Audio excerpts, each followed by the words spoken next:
In our UK and Europe edition, I'm Christine Benedict reporting from Geneva, Switzerland. We bring in news reports from the United Kingdom and Europe and have live reporters on standby ready to give their reports.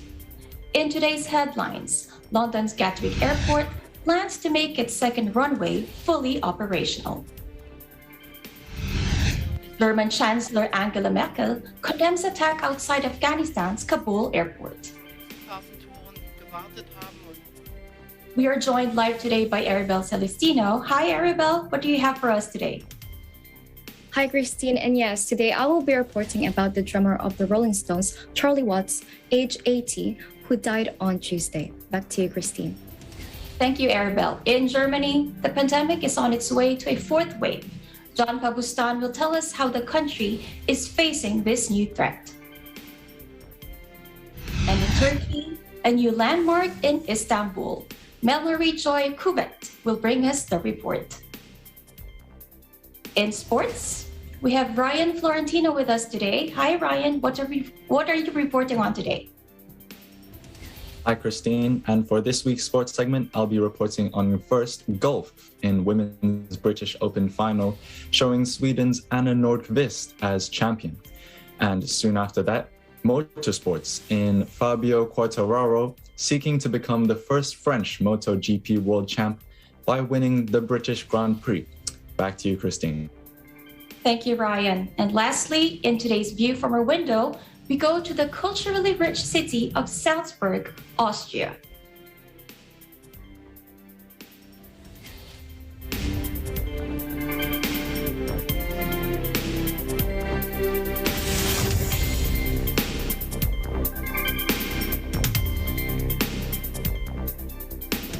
In the UK, London's Gatwick Airport, Britain's second biggest air hub, on Wednesday announced plans to make its second runway fully operational, claiming it would help rescue its long-term growth and generate jobs. The airport, 30 miles or 40 kilometers south of London, operates as a single runway airport at the moment. Its second runway is available currently too close to the main runway for them both to be used at the same time. The airport said it plans to move the center line of the second runway by 12 meters in order to meet international safety rules.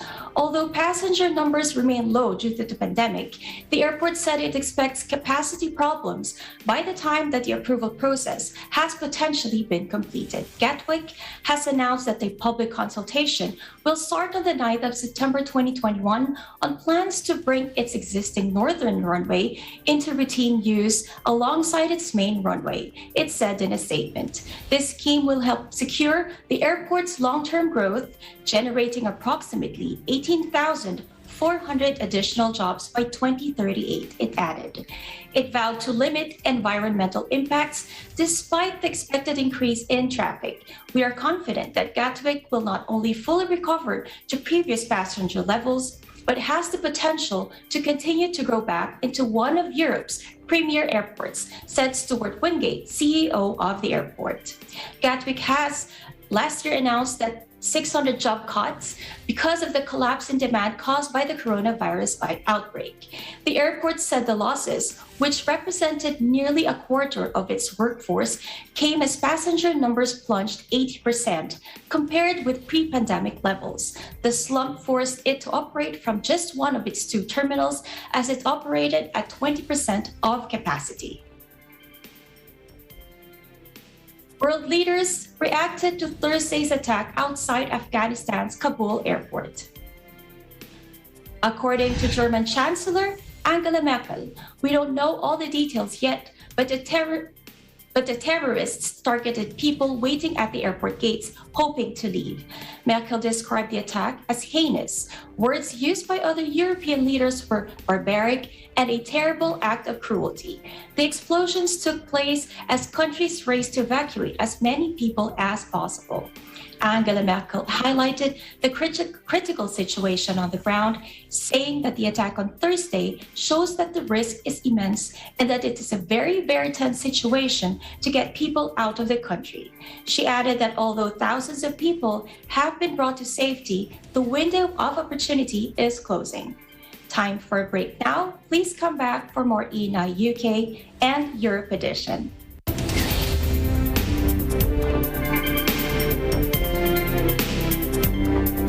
Sa pagpasok ng Delta variant dito sa Pilipinas, tumataas ang kaso ng COVID-19 araw-araw. Government restrictions like ECQ and now MECQ are put in place to prevent further infections. Ito ay nakakaapekto sa mga small business owners dahil limitado ang paggalaw ng mga tao. In this episode, we'll find out how the owners of an auto dealership are adapting to the changing times.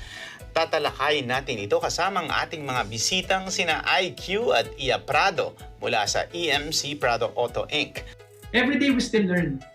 Every day we try to innovate. We try to pivot small to the left, small to the right, to be able to press the right buttons. Don't be afraid to invest at this time. And always look at the customer. All these in this episode of Open for Business. Passengers here are in for a ride. Taxi drivers here need nerves of steel, while passengers here can get an eyeful along the way. Rev taxis accommodate passengers all over the world. The Driver, our series. Rev. Hindi ka na mauuli sa latest at what's trending. Kada umaga.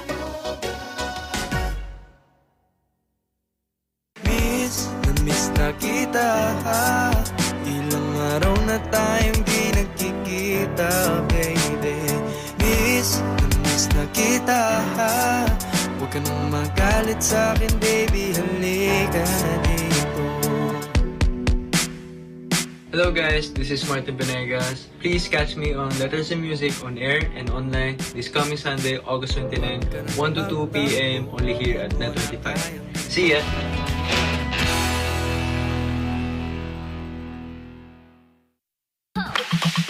In good shape. Do's and don'ts that will help you stay fit for the rest of your life. We answer the question, what do our bodies really need? In good shape.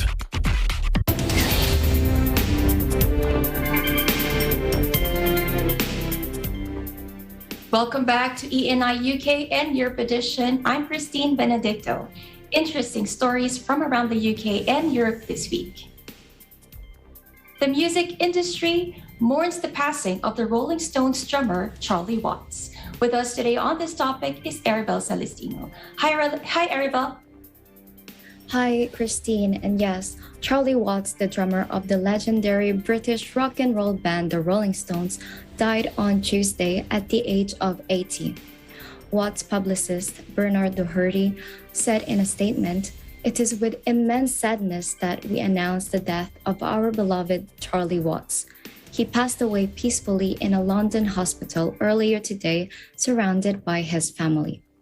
Charlie was a cherished husband, father, and grandfather, and also as a member of the Rolling Stones, one of the greatest drummers of his generation. We kindly request that the privacy of his family, band members, and close friends is respected at this difficult time. Watts was known as the quiet man of the riotous band, which helped define the swinging 60s and the hippie era with timeless hits such as I Can Get No Satisfaction. His level head of the stage was mirrored by his metronomic timekeeping on stage, counterbalancing the energy and charisma of singer Mick Jagger and guitarist Keith Richards and Ronnie Wood. There are also icons from the industry that also paid tribute. Beatles guitarist and singer Paul McCartney said he was so sad to hear about Charlie Watts.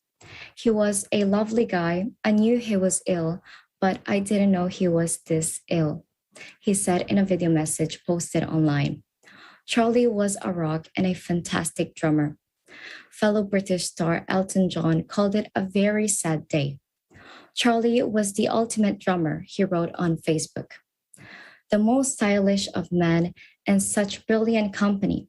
My deepest condolences to Shirley, Serafina, and Charlotte, Watts' widow, daughter, and granddaughter, and of course, the Rolling Stones. Reflecting the death of Watts' influence, Tom Morello from alternative rockers Rage Against the Machine wrote on Twitter, rock and roll would not be rock and roll without the rhythm, the style, and the vibe of this incredible musician. Back to you, Christine. So, Arabelle, for our viewers today, could you give us a brief history about Charlie Watts' life? Well, Charles Robert Watts, known as Charlie Watts, was born on June 2, 1941 in London. He discovered jazz around the age of 10 with the likes of Jelly Roll Morton and Charlie Parker. Also, Watts started exploring drumming as a little boy, and he was able to convert an old banjo that had a skin covering into a snare drum, according to the official Rolling Stones website. However, he had no formal training, and he learned by watching great jazz drummers in London clubs. After studying art, he found a job as a graphic designer and played with a variety of jazz bands in the evenings before joining the Rolling Stones in 1963. Also, he was named the 12th greatest drummer of all time by the Rolling Stone magazine in 2016. Back to you, Christine. Thanks, Arabelle, for bringing us this report. We do look forward to seeing you next time again. Thank you so much for having me today, Christine. Reporting from London, United Kingdom, I am Arabelle Celestino, and we live in interesting times. Germany is working towards reducing the effects of a fourth wave of the pandemic. To give us an update from Germany, here's John Babustan. Let's watch. The Robert Koch Institute publishes a report regarding the current situation of the coronavirus in Germany. On the last Thursday, the Robert Koch Institute published a report together with a prediction of the development of the corona cases in Germany. Under the assumption of the current vaccination speed of the German population, Germany is headed toward the fourth coronavirus infection wave. To diminish the effects of a fourth wave and the Delta variant of COVID-19, the government implemented the regulation that people need to certify that they are either vaccinated, negatively tested, or recovered from COVID-19 before they can enter various public facilities, such as restaurants. The German government also appeals to all its citizens to get the complete vaccination as soon as possible and reassures that the current vaccines are reliable against the uprising Delta variant.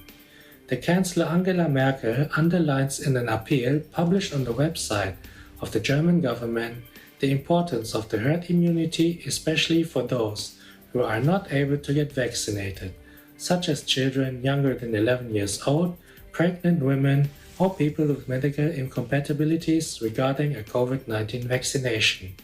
Since the government is able to offer vaccination to all citizens, the main problem of the preparation for the fourth wave wouldn't be missing vaccination doses, but the speed of vaccination process and the willingness of the German citizens to get vaccinated.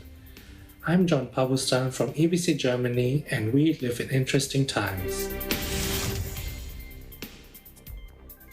Thank you for that update, John, from Germany. Time for another break. Please come back for more ENI UK and Europe edition.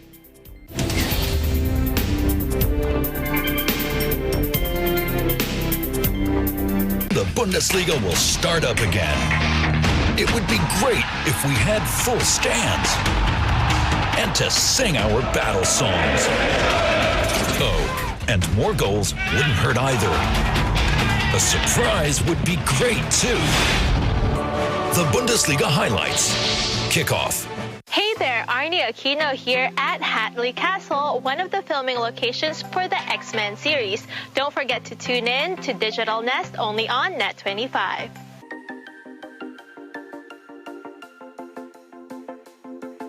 Isn't it ironic? Don't you think? It's It's like praying on your wedding day. It's a free ride when you've already paid. It's a good advice that you just didn't take. And who would have thought it figures? Hi guys! Ako si Claire Maaba at abangan niyo po ako bilang guest performer sa hashtag Letters and Music ngayong linggo, August 29, 1 to 2 p.m. dito lamang sa Net 25. See you!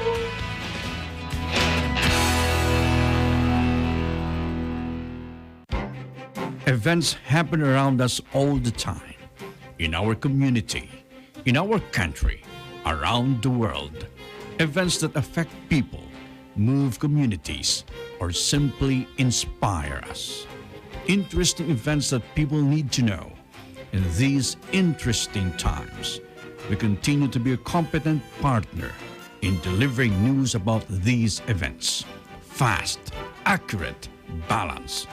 Eagle News, because we live in interesting times.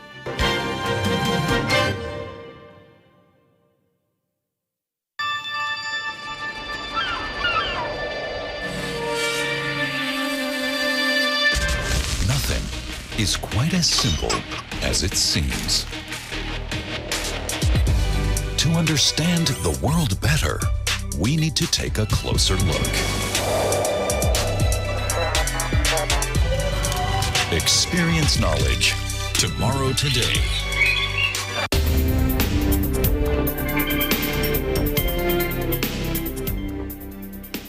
Welcome back to ANI UK and Europe Edition. I'm Christine Benedicto. More interesting stories in the UK and Europe this week.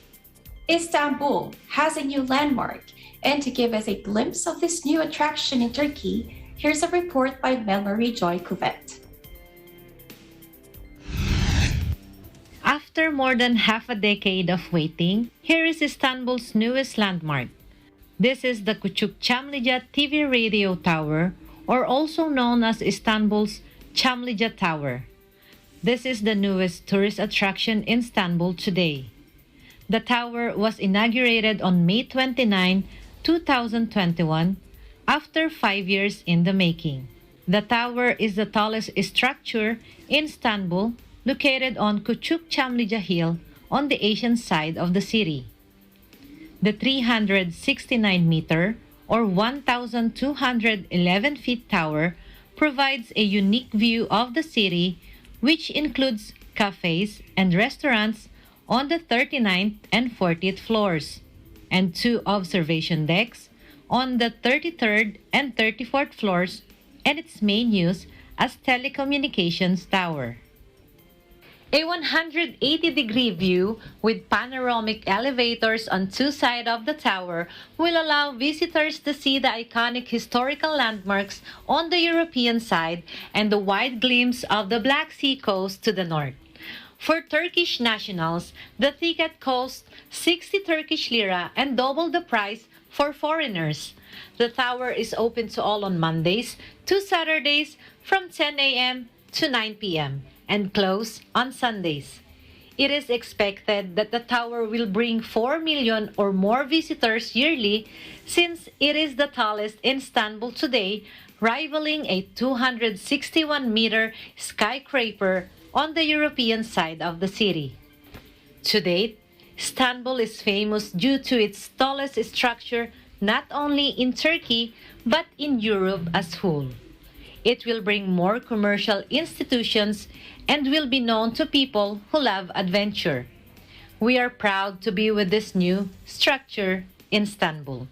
From Istanbul, Turkey, I am Melmarie Joy Cuvet. We live in interesting times. Thank you for taking us to Istanbul, Melmarie. For today's sports update, we are joined by Ryan Florentino. Hello, Ryan. What do you have for us today? Hi, Christine. In golf, Sweden's Anna Nordqvist won her 3rd major title with a final round score of 69 to finish on 12 under par at the Women's British Open at Scotland on Sunday. Nordqvist, winner of the 2009 LPGA Championship and the 2017 Evian Championship, finished one shot clear of Georgia Hall, Madeline Sagstrom, and Lizette Salas. World number one Nelly Korda, joint leader after round one, was present and held a monster putt for a birdie at the 18th, but could only score a 72 for 6 under par. Scottish amateur Louise Duncan also posted a level par round score of 72 to finish 10th and winning the Salzburg for Best Amateur. A first major victory in 4 years was all the more special for Nordqvist, with her husband Kevin McAlpine coming from the area. "I had so many family and friends here this week, it has been great," said Nordqvist, who is set to feature in her 7th Solheim Cup in 2 weeks' time in Toledo, Ohio. Nordqvist and Coerce Madsen started the day tied for the lead, and after much back and forth action among the field, it ended up as a sudden death between the two. The older head kept her cool, but Coerce Madsen will hope her performance over the 4 days will still have been enough to catch the eye of watching Solheim Cup captain Catriona Matthew, who will name her team on Monday. And for MotoGP, Fabio Quartararo is yet to even make the podium at Silverstone, but he could take a significant step towards becoming the first ever French MotoGP world champion by winning the British Grand Prix on Sunday. The 22-year-old Yamaha rider holds a 47-point advantage over Italy's Francesco Bagnaia of Ducati with just eight races to go. The Frenchman has shaken up the established order in MotoGP this term in surprising fashion, given for his impressive record in Moto2 and Moto3. Quartararo, who threatens to break up the dominance of Spanish riders, however, has one concern over that most British of distractions, which is the weather. Quartararo, who finished 7th last time out in Austria, is not at ease on either a drying track or when racing in light rain. "I believe it will be a good race if the conditions are fair. If it rains, we will have to see how that pans out, but we will do our best," said Fabio. Last year's MotoGP race at Silverstone racetrack was cancelled due to the pandemic. Quartararo will have new teammates this weekend, with Maverick Vinales being replaced by 35-year-old Briton Cal Crutchlow. He came out of retirement for the Styrian and Austrian events to ride for Yamaha SRT and finished 17th in both when he deputized for Italian Franco Morbidelli. At SRT this weekend, Jake Dixon will make his debut as Morbidelli continues to recover from knee surgery in June. Dixon will ride alongside 9-time world champion Valentino Rossi, who will call it quits at the end of the season. Yamaha and Suzuki have had the upper hands at the Silverstone circuit.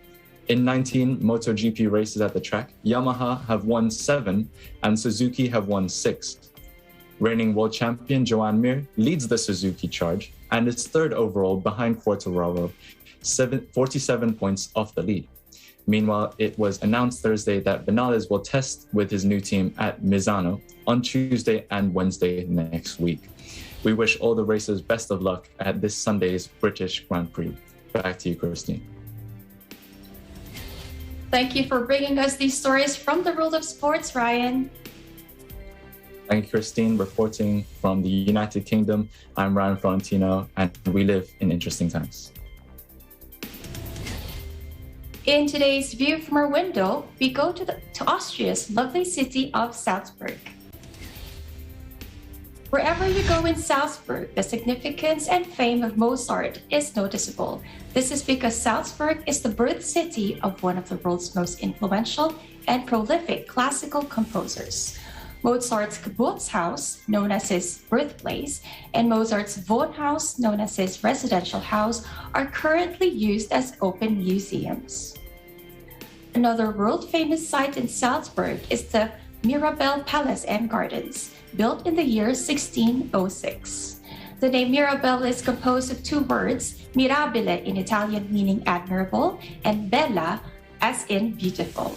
Today, it serves as the home to municipal offices, but it is also a popular spot and is used as a backdrop for romantic weddings. Today's view is courtesy of Bianca Talastasi Mazzino from Germany.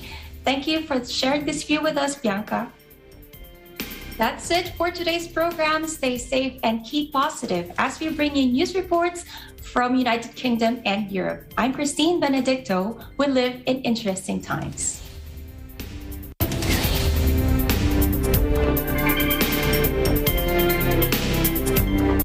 We know that this is a scary time for all of us. The coronavirus is changing the world. Changing our lives. So please, take care of yourself. Keep your distance. Wash your hands. And if you can, stay at home. We at DW are here for you. We are working tirelessly to keep you informed on all of our platforms. We're all in this together. And together, we'll make it through. Stay safe, everybody. Stay safe. Stay safe. Stay safe. Please, stay safe.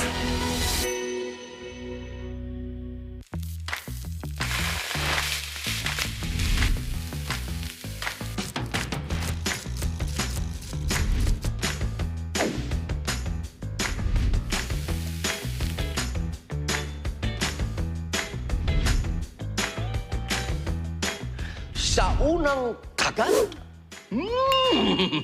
malinam na magat.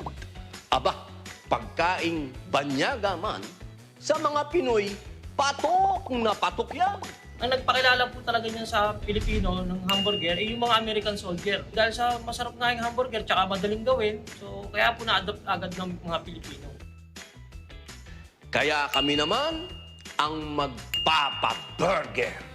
Hindi lang para tanggalin ng iyong hunger, kundi pag-uusapan din ang mga negosyong naging game changer. Si Mrs. kasi mahilig magluto eh. So parang try namin maggawa ng sarili naming burger. Start na kayo mag-offer ng burgers. Also something na hinahanap din ng Pinoy. Tinangkilik na mga client, sobrang patok na patok siya. Hindi ka lang tatakamin. Pati ang kita sa negosyo'y bubusugin din. Ako po, si Robin Padilla. At ito po ang ulat.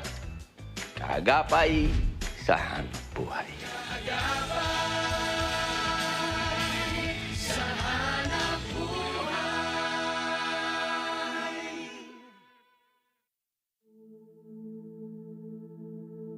Sabi nila, pagka-clown, siyempre kailangan clown ka, umarap ka sa mga tao, masaya ka. Yung problema mo sa bahay, hindi mo muna pwede dalhin dun sa event. Siyempre, mahalata nila, bakit ang lungkot naman ng clown natin? May problema ka ba? Yung time na walang-wala ka, natuwa ka na dahil, ma'am, meron tayong show bukas. Siyempre, nasa ng asawa mo yun. Pag uwi mo, wala ka naman palang dala, gumastos ka pa, namasahe ka pa. Tapos wala din naman pala. Yun, parang siyempre, nakakadismaya. Kasi simula bata kami, siguro sanay na kami yung hirap ng buhay. Tapos nung nakapag-asawa ako, siyempre may mga anak din ako na ayoko naman din lumaki na kinagisnan ko, ganun. Pumasok ang pandemya, talaga sobrang dagok. Talaga grabe yung ginawa sa amin. Tapos sasabihan pa ng sakit ng asawa ko. Ultimo gamot, ma'am. Magkano lang yung gamot? 2, 3. Hindi ko pa mabili. Gusto ko siyang regaluhan. Gusto ko siyang pakainin sa labas. Dati nagagawa ko yun. Nung hindi pandemic. Nakano gusto mo, kain tayo sa labas. Opa, parang regalo ko lang sa kanila. Pero ngayon, ma'am, hindi na nila din tinatanong. Kasi alam naman nila, isasagot ko na wala rin talaga ako. Pasubok lang naman to. Hindi naman siguro ibigay sa akin to kung hindi ko kaya. Ako yung taong malakas sa loob naman na hindi ako agad sumusuko. Sabi ko nga, lalaban pero hindi susuko.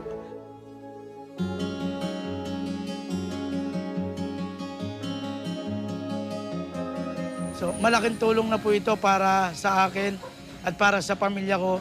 Sobrang blessing na ibinigay at pinagkaloob niyo po sa amin. Maraming salamat.